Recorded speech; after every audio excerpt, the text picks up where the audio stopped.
This is the VOA Special English Economics Report. Factory labor built China into the world's third largest economy after the United States and Japan.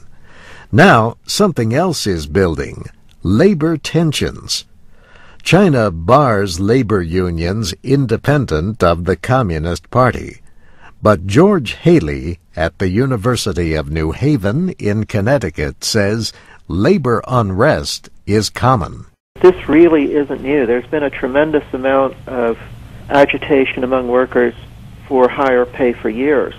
Disputes are especially common in the Pearl River manufacturing area in southeastern China. Companies there have resisted raising wages.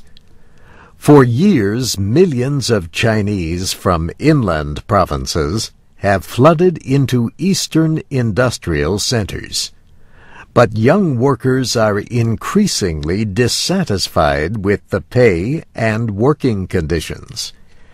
Inflation hurts too. China's export-driven economy has been recovering from the worldwide downturn.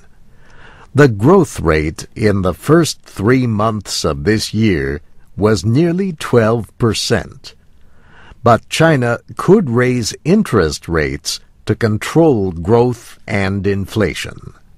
Prices rose in May at the highest rate in a year and a half. Migrants also face added costs for services that were free in the past, like medical care and education. The government does not report on migrant unemployment, but media reports say an estimated 20 million migrant workers returned home last year after losing their jobs. Labor unrest in China takes different forms.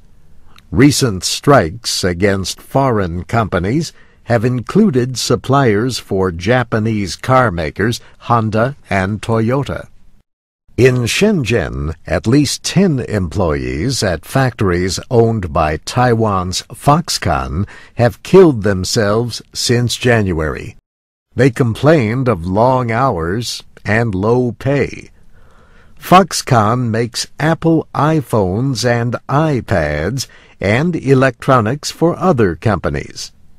Foxconn has agreed to double basic pay to nearly $300 a month. Foreign-owned companies generally offer the best conditions, but China business expert George Haley says cost pressures are high. So when foreign companies start negotiating with local Chinese suppliers, they really press hard on the prices offered by those Chinese suppliers. Professor Haley says profit for the average Chinese company is less than 5%. The government has tried to get foreign companies to move factories inland, where pay remains low.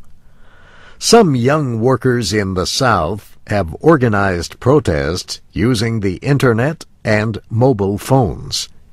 What remains unclear is how far this can go before the government reacts to it as a threat. And that's the VOA Special English Economics Report, written by Mario Ritter. I'm Steve Ember.